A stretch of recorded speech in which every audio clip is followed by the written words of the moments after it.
കഥയാരംഭിക്കുന്നത് ഒരു റെസ്റ്റോറന്റിലാണ്. 3 പേരിരുന്ന് സംസാരിച്ചു കൊണ്ടിരിക്കുന്നു. കൂട്ടത്തിൽ ഒരാളെ കണ്ടാൽ ഒരു അമേരിക്കക്കാരനെ പോലുണ്ട്. മറ്റ് 2 പേർക്ക് കൊറിയൻ ലുക്കാണുള്ളത്. 2 പുരുഷന്മാരും ഒരു സ്ത്രീയുമായിരുന്നു അവിടെ ഇരുന്നിരുന്നതും. അവരിരുന്ന് വളരെയധികം അടുപ്പത്തോടെ സംസാരിച്ചു കൊണ്ടിരിക്കുന്നു. അവരെ നോക്കിക്കൊണ്ട് അതേ റെസ്റ്റോറന്റിൽ മറ്റൊരു കപ്പിൾ ഉണ്ടായിരുന്നു.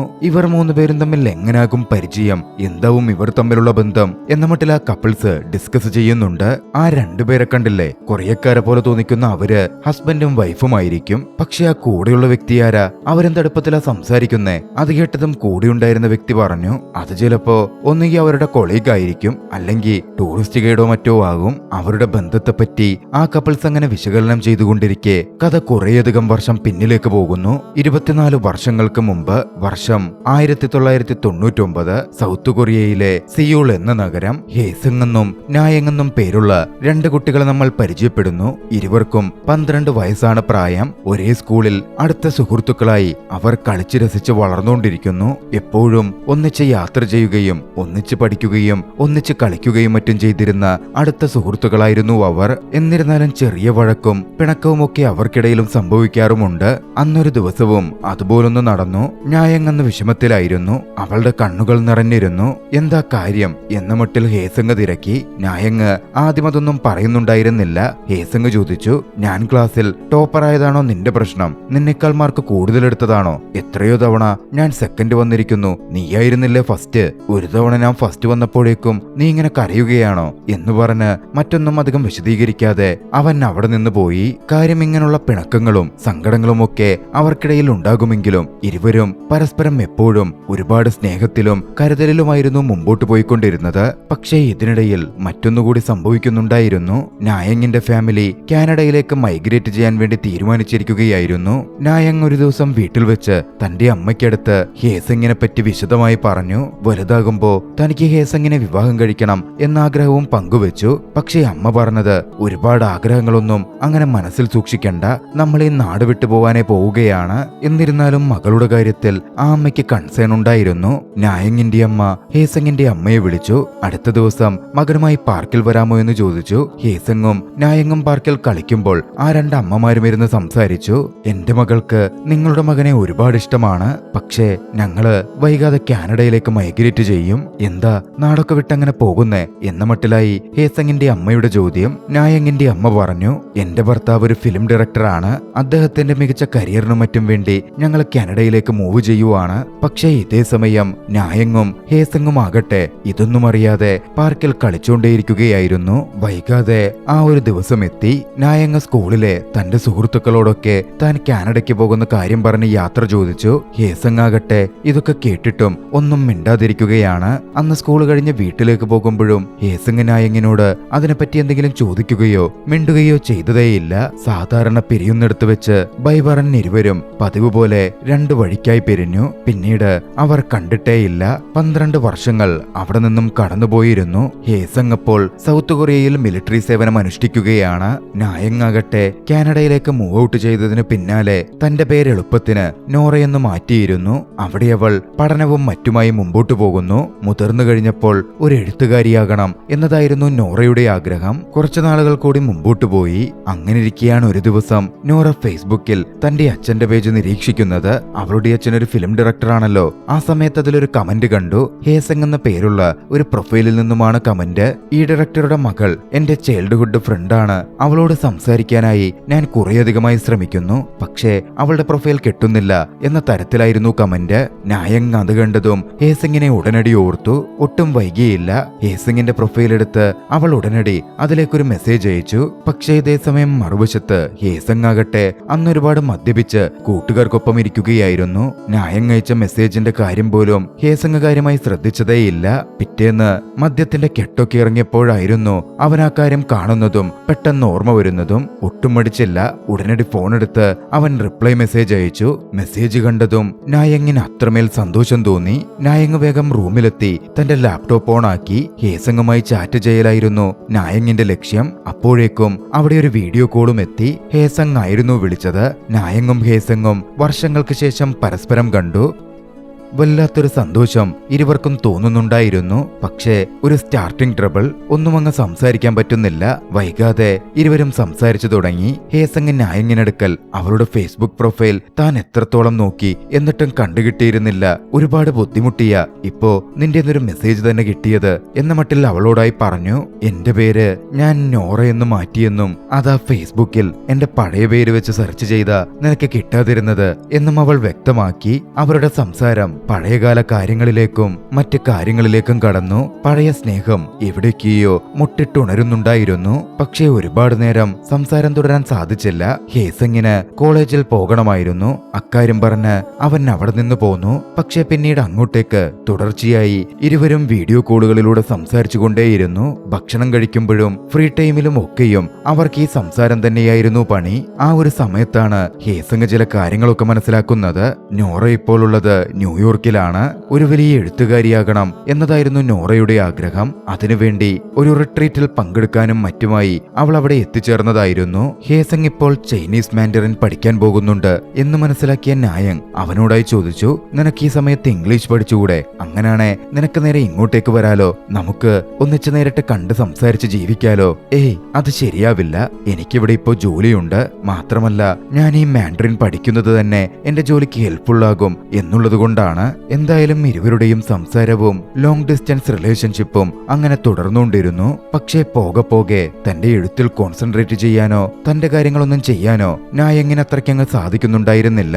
എപ്പോഴും ഹേസങ്ങിന്റെ ചിന്തകളാണ്. പോരാത്തതിന് കൊറിയയിലേക്ക് പോയാലോ എന്ന മട്ടിലുള്ള ചിന്തകളും അവളെ വല്ലാതെ ബാധിച്ചിരുന്നു. ഒടുവിൽ അവൾ കഷ്ടപ്പെട്ടൊരു തീരുമാനത്തിലെത്തി.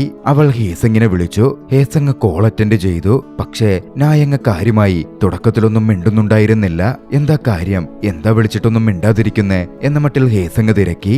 നായങ്ങ് ചോദിച്ചു, നിനക്ക് ഇങ്ങോട്ടേക്ക് വരാൻ പറ്റുമോ? ഇപ്പോ എന്നെ കൊണ്ട് അതിന് സാധിക്കില്ല. എന്റെ മാൻഡറിൻ കോഴ്സ് ഇനി 1 കൊല്ലം കൂടിയുണ്ട്. മാത്രമല്ല ഇപ്പോ ജോലിയുടെ കാര്യം നന്നായി പോയിക്കൊണ്ടിരിക്കുവാണ്. പിന്നാലെ അവൾ മറുപടി പറഞ്ഞു, എന്റെ കാര്യം വലിയ കഷ്ടത്തിലാണ്. ഒരു എഴുത്തുകാരിയാകണം എന്നാണ് എന്റെ ആഗ്രഹമെന്ന് നിനക്കറിയാമല്ലോ. 2 തവണ വിസ പുതുക്കിയിട്ട ഞാൻ ഇങ്ങോട്ടേക്ക് എത്തിയത്. എനിക്കിപ്പോ എന്റെ എഴുത്തിലും മറ്റും കോൺസെൻട്രേറ്റ് ചെയ്യാൻ പറ്റുന്നില്ല. എന്റെ കരിയർ തന്നെ നഷ്ടപ്പെടും എന്നാ തോന്നുന്നത്. ചിലപ്പോ ഞാൻ കൊറിയയിലേക്ക് വന്നു പോകും. നമ്മൾ രണ്ടാൾക്കും അത് നല്ലതാവില്ല. അതുകൊണ്ട് നമുക്കൊരു ബ്രേക്ക് എടുക്കാം. നമുക്ക് പരസ്പരം സംസാരിക്കാതിരിക്കാം. എനിക്കെന്റെ ഈ കരിയർ ഒരുപാട് ഇമ്പോർട്ടന്റ് ആണ്. എന്നോട് സംസാരിച്ച നിന്റെ കരിയർ നശിച്ചു പോകുമെന്നോ? അങ്ങനല്ല, നിനക്ക് ഇങ്ങോട്ട് വരാൻ സാധിക്കില്ലല്ലോ. നിന്റെ കരിയർ നിനക്ക് ഇമ്പോർട്ടന്റ് അല്ലേ? അതുപോലെ തന്നെയാണ് എനിക്ക് എന്റെ കരിയറും. അത് നശിപ്പിച്ചു കളയാൻ എന്നെ കൊണ്ട് സാധിക്കില്ല. നമുക്കൊരു ഗ്യാപ്പ് എടുക്കാം, എന്നിട്ട് പിന്നീട് സംസാരിക്കാം. ഉടൻ അവൻ പറഞ്ഞു, എന്റെ ബാല്യകാല സുഹൃത്തിനെ കണ്ടെത്താൻ തന്നെ എനിക്ക് 12 വർഷത്തോളം എടുത്തു. ഒടുവിൽ കണ്ടെത്തി സംസാരിച്ചു തുടങ്ങിയപ്പോ പാതി വഴിക്ക് എന്നെ ഇട്ടിട്ട് പോകുന്നു. ഞാൻ നിന്നെ ഒരുപാട് ഹർട്ട് ചെയ്യുന്നുണ്ടോ? ഏയ്, അങ്ങനൊന്നുമില്ല. നമ്മളെന്താ ഡേറ്റ് ചെയ്യുന്നുണ്ടോ? അതുപോലെ റിലേഷൻഷിപ്പിലുമാണോ? നമ്മള് ബാല്യകാല സുഹൃത്തുക്കൾ മാത്രമല്ലേ? നിനക്ക് നിന്റെ കരിയർ ഇമ്പോർട്ടന്റ് ആണ്. സാരമില്ല. വേദനയിലാണെങ്കിലും അവൻ മറുപടി പറഞ്ഞു, നീ നിന്റെ കരിയറിൽ ഫോക്കസ് ചെയ്യ്. കുറച്ചു നാളുകൾ കഴിഞ്ഞ് നമുക്ക് സംസാരിക്കാം. അതിനുശേഷമായിരുന്നു നോറ അവിടെ നിന്നും ഒരു റൈറ്റേഴ്സ് റിട്രീറ്റിനായി യാത്ര തിരിച്ചത്. അവളങ്ങനെ ഒരു താമസ സ്ഥലത്തേക്ക് എത്തിച്ചേർന്നു. അവിടെ വെച്ചിട്ടായിരുന്നു അവൾ ആദ്യമായി ആർദർ എന്ന് പറയുന്ന വ്യക്തിയെ പരിചയപ്പെടുന്നത്. കഥാരംഭത്തിൽ നോറയ്ക്കും ഹേസങ്ങിനുമൊപ്പം ഒരു വിദേശിയും ഉണ്ടായിരുന്നല്ലോ, ഒരു അമേരിക്കക്കാരൻ. അയാളായിരുന്നു അത്. ആർദറും ഒരു എഴുത്തുകാരനായിരുന്നു.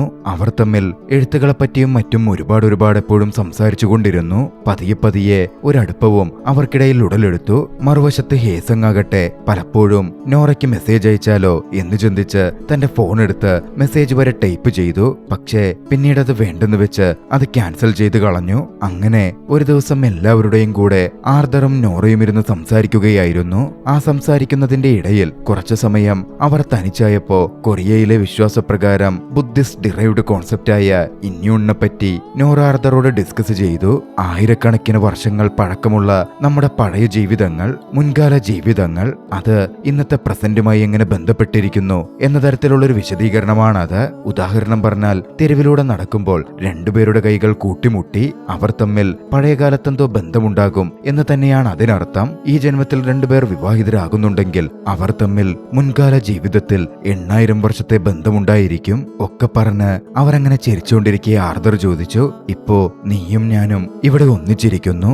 നമ്മൾ തമ്മില് മുമ്പെന്ത് ബന്ധമായിരിക്കും ഉണ്ടായിരിക്കുക? സംസാരിച്ച് അതൊരു ചുംബനത്തിൽ വിവാഹത്തിലേക്ക് വഴി നീണ്ടു. അത് പിന്നീട് ഒരു റിലേഷൻഷിപ്പിലേക്ക് കടക്കുകയായിരുന്നു. ഇരുവരും പ്രണയത്തിലായി. ഇതേസമയം മറുവശത്ത് ഹേസങ് ആകട്ടെ ഒരു ബാറിൽ പോയി കുടിച്ചുകൊണ്ടിരിക്കുകയായിരുന്നു. അവിടെ വെച്ച് തന്റെ ഓപ്പോസിറ്റ് ഇരുന്ന് ഭക്ഷണം കഴിക്കാൻ വന്നൊരു പെൺകുട്ടിയെ അവൻ കണ്ടു. ആ പെൺകുട്ടി അവനെ കാര്യമായി നോക്കുന്നുണ്ടായിരുന്നു. അവനും അവളെ നോക്കി. ഇരുവർക്കുമിടയിൽ ഒരു പ്രണയബന്ധം ഉടലെടുക്കുന്നു എന്ന കാര്യം വ്യക്തമാകുന്നു. പിന്നീട് 12 വർഷങ്ങൾക്ക് ശേഷം നോറയും ആർതറും വിവാഹിതരായിരുന്നു. ഇരുവരും എഴുത്തുകാരായി സക്സസ്ഫുൾ കരിയറിൽ സന്തോഷത്തോടെ ജീവിച്ചുകൊണ്ടിരിക്കുകയാണ്. ഒരു ദിവസം അവർ തെരുവിലൂടെ നടക്കുമ്പോൾ നോറ ആർതറോട് സംസാരിച്ചു. നോറയെ ഹേസങ് കോണ്ടാക്ട് ചെയ്തിരുന്നു. ഹേസങ് വിസിറ്റിന് ന്യൂയോർക്കിലേക്ക് വരുന്നുണ്ടത്രേ. നോറയെ കാണാൻ താല്പര്യവും പ്രകടിപ്പിച്ചിട്ടുണ്ട്. അക്കാര്യങ്ങൾ തന്റെ ഭർത്താവിനടുത്ത് നോറ പറഞ്ഞു. നിങ്ങൾക്ക് ഓക്കെയാണെങ്കിൽ ഞാൻ അവനെ പോയി കണ്ടിട്ട് വരാം. ആർതറിന് അതിലൊരു എതിർപ്പുമുണ്ടായിരുന്നില്ല. ജീവിതത്തിലെ എല്ലാ എക്സ്പീരിയൻസുകളും ഓരോരുത്തരും അനുഭവിക്കേണ്ടതാണ് എന്ന പക്ഷക്കാരനായിരുന്നു ആർതർ. ഇതേസമയം മറുവശത്ത് ഹേസങ് ആകട്ടെ ന്യൂയോർക്കിലേക്ക് പോകാനുള്ള തയ്യാറെടുപ്പുകളിലായിരുന്നു. കൂട്ടുകാർ അവനെ നന്നായി കളിയാക്കുന്നുണ്ട്. കുട്ടിക്കാലത്ത് നീ ഒരുത്തിയുടെ പുറകെയായിരുന്നില്ലേ, അവളെയാണോടെ ഈ കാണാൻ പോകുന്നേ? ഒന്ന് പോയടാ, അവൾക്ക് കല്യാണമായി, അവൾ അവിടെ ഫാമിലിയായിട്ട് ജീവിക്കുക. ന്യൂയോർക്ക് നഗരം കാണാൻ പോകുന്നതാ ഞാൻ. കൂട്ടത്തില് അവിടെ അവൾ ഉള്ളതുകൊണ്ട് അവളെയും ഒന്ന് കാണുന്നു, അത്രേ ഉള്ളൂ. അങ്ങനൊക്കെ സംസാരിച്ചാണ് ന്യൂയോർക്കിലേക്ക് അവൻ പോരുന്നതെങ്കിലും അവന്റെ ഉള്ളിൽ നോറയെ കാണുക എന്ന ഉദ്ദേശം മാത്രമേ ഉണ്ടായിരുന്നുള്ളൂ. അതിനു മുമ്പ് ഹേസങ് ചില റിലേഷൻഷിപ്പിലൂടെ കടന്നുപോയെങ്കിലും ഒന്നും അവന് ഓക്കെയായില്ല. അതൊക്കെ ബ്രേക്കപ്പ് ആവുകയായിരുന്നു ചെയ്തത്. വൈകാതെ അവൻ ന്യൂയോർക്കിലെത്തി. പറഞ്ഞിരുന്ന പോലെ നോറയെ മീറ്റ് ചെയ്യാൻ ഒരിടത്ത് വെയിറ്റ് ചെയ്യാൻ തുടങ്ങി. ആള് കുറച്ച് നെർവസ് ആണ്. വർഷങ്ങൾക്കിപ്പുറം തന്റെ പ്രിയപ്പെട്ടവളെ കാണാൻ പോവുകയാണല്ലോ. കുറച്ചു സമയം അവൻ അവിടെ തുടർന്നു. വൈകാതെ അങ്ങോട്ടേക്ക് നോറ കടന്നു വന്നു. നോറയെ കണ്ടതും ഹേസങ് ഒരു നിമിഷം സ്തബ്ധനായി നിന്നുപോയിരുന്നു. നോറയും കുറച്ചു നേരം അവനെ തന്നെ നോക്കി നിന്നു. പിന്നാലെ അവനരികിലേക്ക് നടന്നു ചെന്നു. സ്തബ്ധനായി നിന്നിരുന്ന അവനെ കെട്ടിപ്പിടിച്ചു. പിന്നെ ചിരിയോടെ അവനോട് സംസാരിക്കാൻ ആരംഭിച്ചു. ഹേസങ് പറഞ്ഞു, നിന്നെ കണ്ടിട്ട് 24 കൊല്ലമായി, സംസാരിച്ചിട്ട് 12 കൊല്ലവും. അവർ തമ്മിലുള്ള സംസാരത്തിന്റെ ആരംഭം അങ്ങനെയായിരുന്നു. പിന്നീട് അങ്ങോട്ടേക്ക് ഇരുവരും അടുത്ത സുഹൃത്തുക്കളായി സംസാരിച്ചുകൊണ്ടേയിരുന്നു. ഇരുവർക്കുമിടയിലും അപ്പോഴും നിറഞ്ഞു നിൽക്കുന്ന, തുറന്നു പറയാൻ സാധിക്കാത്ത ഒരു പ്രണയത്തിന്റെ അംശം നമുക്കേവർക്കും കൃത്യമായി മനസ്സിലാവുന്നുണ്ട്. അങ്ങനെ സംസാരിച്ച് അവരൊരിടത്തേക്കെത്തി. ആ സമയത്ത് നോറ അവനോട് ചോദിച്ചു, എന്റെ കല്യാണം കഴിഞ്ഞ ശേഷം ഞാൻ കൊറിയയിലേക്ക് വന്നിരുന്നു. ആ സമയം നിന്നെ കാണാൻ വേണ്ടി വിളിച്ചതാ, പക്ഷെ നീ വന്നതേയില്ലല്ലോ. ആ സമയത്ത് ഞാൻ കുറച്ചധികം തിരക്കിലായി പോയി, അതാ വരാൻ പറ്റാതിരുന്നത്. അതൊക്കെ പോട്ടെ, നിനക്ക് കല്യാണമായോ? എത്ര കുട്ടികളുണ്ട്? മുമ്പൊരുത്തീനെ ഡേറ്റ് ചെയ്യുന്ന കാര്യം പറഞ്ഞിരുന്നില്ലേ? അവളെയാണോ നീ വിവാഹം കഴിച്ചേ? ഏയ്, അവളെയൊന്നുമല്ല. അതൊക്കെ അന്നേ ബ്രേക്കപ്പ് ആയി. ഞാൻ കല്യാണമൊന്നും കഴിച്ചിട്ടില്ല. ഒന്നും അങ്ങ് ശരിയായില്ല. കാര്യം ഞാൻ അന്ന് സിൻസിയർ ആയിട്ടായിരുന്നു അവളെ പ്രണയിച്ചത്. അവളുടെ അടുത്ത് പോയി നമുക്ക് വിവാഹം കഴിച്ചാലോ എന്ന് ചോദിക്കുകയും ചെയ്തു. പക്ഷെ അവളപ്പോ പറഞ്ഞത് എന്താണെന്നറിയോ? എന്റേതൊരു സാധാരണ ജോലിയാണത്രേ. അവൾക്ക് ജീവിക്കണമെങ്കിൽ ആ ശമ്പളമൊന്നും മതിയാവില്ലെന്ന്. അങ്ങനെയാ ബ്രേക്കപ്പ് ആയത്. അതൊക്കെ പറഞ്ഞതും അവൻ വല്ലാതെ ദുഃഖത്തിൽ കാണപ്പെട്ടിരുന്നു. നോറ വേഗം വിഷയം മാറ്റാൻ ശ്രമിച്ചു. അതൊക്കെ വിട്ടുകളയടാ, നീ നിന്റെ ഫോൺ എടുത്തേ. ഞാൻ ദേ ഇവിടെ വെച്ച് നിന്റെ നല്ലൊരു ഫോട്ടോ എടുത്തു തരാം. അവരുടെ ഒന്നിച്ചുള്ള സമയം തുടർന്നുകൊണ്ടേയിരുന്നു. സംസാരിക്കുന്നതിലധികം അവർ പരസ്പരം നോക്കിക്കൊണ്ടിരുന്നിരുന്നു. ഇരുവരുടെയും കണ്ണുകൾ പറയാത്തത് പലതും പറയുന്നുണ്ടായിരിക്കണം. വീണ്ടും കുറച്ചു കഴിഞ്ഞതും അവർ സംസാരം ആരംഭിച്ചു. നോറ ചോദിച്ചു, നീയെന്ന് സോഷ്യൽ മീഡിയയിലൊക്കെ എന്നെ ഒരുപാട് സെർച്ച് ചെയ്ത് കണ്ടെത്തിയല്ലോ. എന്താ അങ്ങനെ തോന്നാൻ കാരണം? എനിക്കങ്ങനെയൊന്നും തോന്നിയില്ലല്ലോ. അത് പിന്നെ നീ പോയപ്പോ നിന്നെ എനിക്ക് ഒരുപാടങ്ങ് മിസ് ചെയ്തു. അന്നു മുതലേ നിന്നെപ്പറ്റി തന്നെ ചിന്തയായിരുന്നു. ഞാൻ മിലിറ്ററി സേവനത്തിന് പോയപ്പോഴും നിന്നെപ്പറ്റിയെ ആലോചിച്ചുകൊണ്ടിരുന്നേ. എന്താ അങ്ങനെ ആലോചിക്കാൻ എന്നവൾ ചോദിച്ചെങ്കിലും അവൻ മറുപടിയൊന്നും പറഞ്ഞില്ല. ഇരുവർക്കുമിടയിലെ ഇഷ്ടം പ്രകടമായിരുന്നു. പക്ഷേ അതിനെപ്പറ്റി തുറന്നു പറയേണ്ടുന്ന സാഹചര്യം വരുമ്പോൾ ഇരുവരും വളരെ മികച്ച രീതിയിൽ ഒഴിഞ്ഞുമാറിക്കൊണ്ടിരുന്നു. അന്നത്തെ മീറ്റിംഗ് കഴിഞ്ഞ് ഇരുവരും അവരവരുടെ താമസ സ്ഥലത്തേക്ക് പോയി. നോറ വീട്ടിലെത്തി ആർതറോട് സംസാരിച്ചു. നിങ്ങൾ ഇന്നലെ പറഞ്ഞില്ലേ എന്നെ കാണാനായിരിക്കും അവൻ ന്യൂയോർക്കിലേക്ക് വരുന്നതെന്ന്? അത് സത്യമാണെന്നാ തോന്നുന്നേ. ഇന്നവനോട് സംസാരിച്ചപ്പോ എനിക്ക് അങ്ങനെ തോന്നി. നോറ പറഞ്ഞത് ആർതറിൽ ചെറിയ കുശുമ്പും അസൂയയും ഉണ്ടാക്കിയിരുന്നു.